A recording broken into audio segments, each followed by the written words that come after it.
Hello. So we're going to finish off this extruding along a curve because I realized that we had a technical problem and it actually stopped and did not save the whole thing. So we've created our curve with the CV curve tool. We created a little cube. This represents what we're going to extrude along the curve. So I'm just going to shrink it down just a wee bit.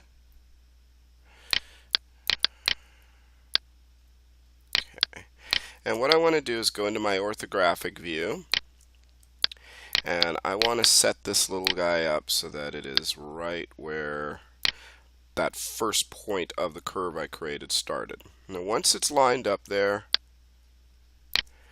I can go into my perspective view instead of my front view.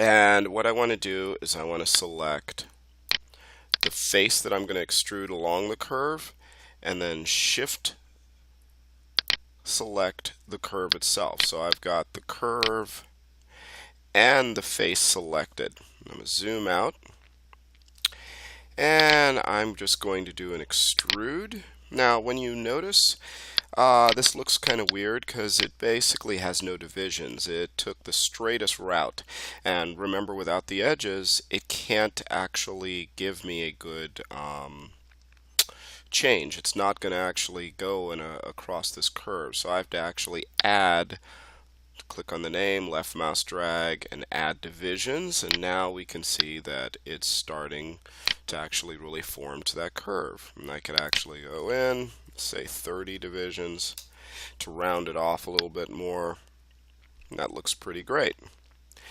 So now you start to see the benefits of creating this curve, and I could actually just add straight to it. I can make all sorts of nice shapes just by knowing what the silhouette shape is that I'm going for. Now, one of the nice things is that we'll get more into this later, but if I actually go into wireframe mode, we could still see that curve, and I can actually, if I right click on the curve in wireframe mode, go to control vertex and decide, you know what, there should be a little bit more of a slope here. I could just grab the vertices of that curve, and the surface, that extrusion is going to follow it. And this is a nice way of tweaking some things out to make adjustments to that curve. And I'm just grabbing the vertices of the curve itself. See? So right now it's still tied to this curve. The history is connecting it, so any modifications I make to this, we can see is actually adjusting the surface going across that curve, which is nice.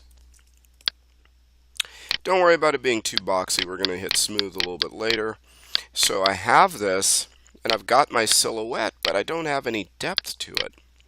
So now I can select this surface, and if I'm like, you know what, I am done. I don't need it to. I don't need to actually have this surface adjust with the curve anymore. I could select it and go select the surface, the polygons, in object mode, edit, delete by type, history, and now I can move that surface separately, and it's no longer being affected by the curve. So anything I do to the curve now, you'll notice, no longer affects the surface.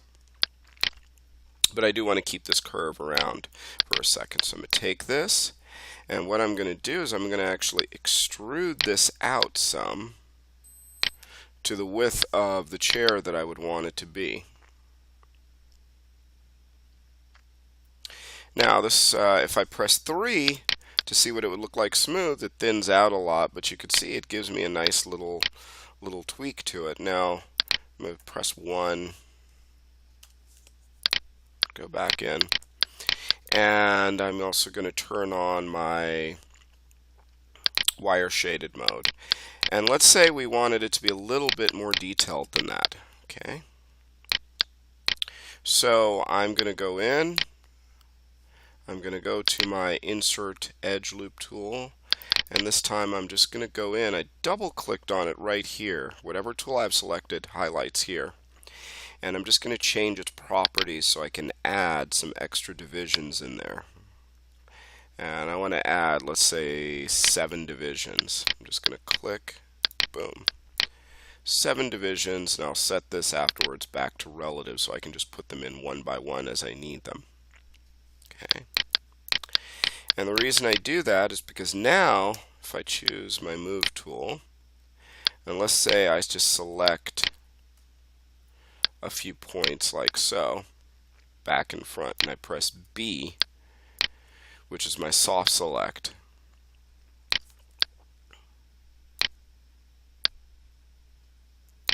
So now you could see I could start to tweak this out a bit.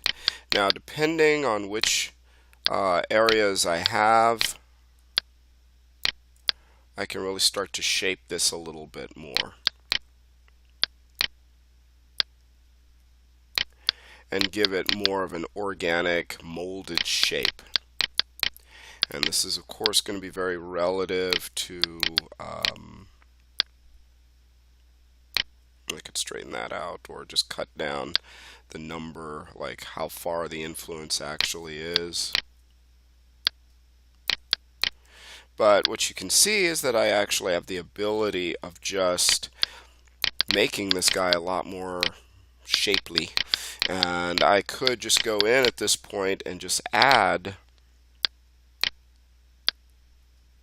let's turn off and put you over here. Oops. Excuse my mouse acting a little weird. There we are.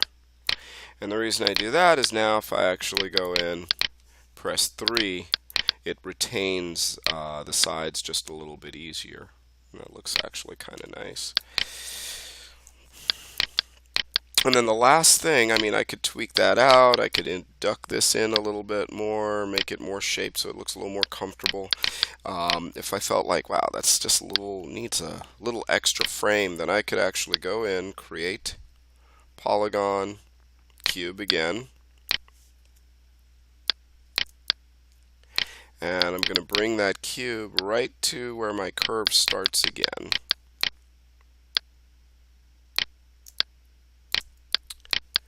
And bring it to right where it's at. Like so.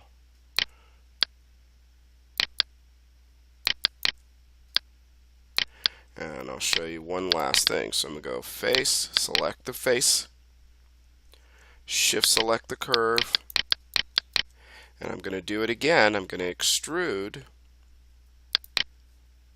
set that again to about 30 divisions.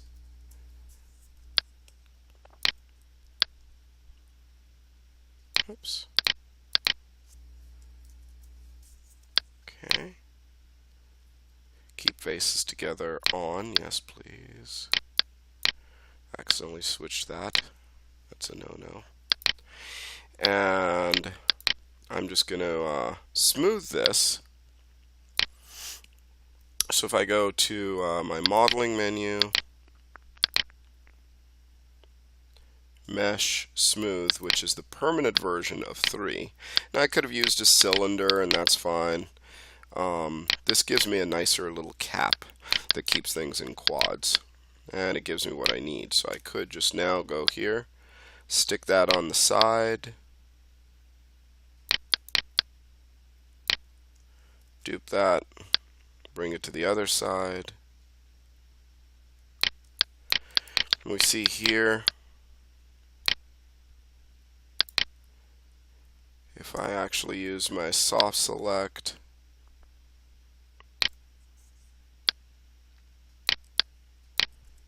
or let's just say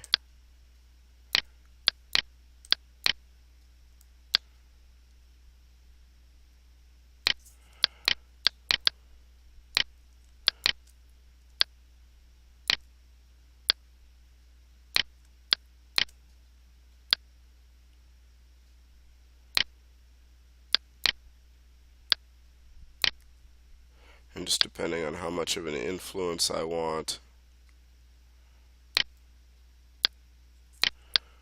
I can either tuck that in or just manually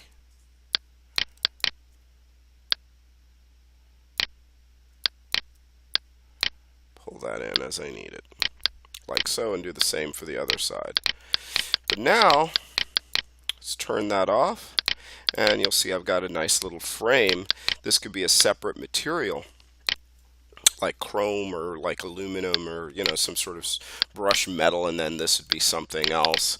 And then I'd have this nice thing with a much sturdier frame, so, you know, Aunt Fanny isn't going to sit in it and fall over and, you know, make it an embarrassing reunion. So for her, well, no, that's not safe.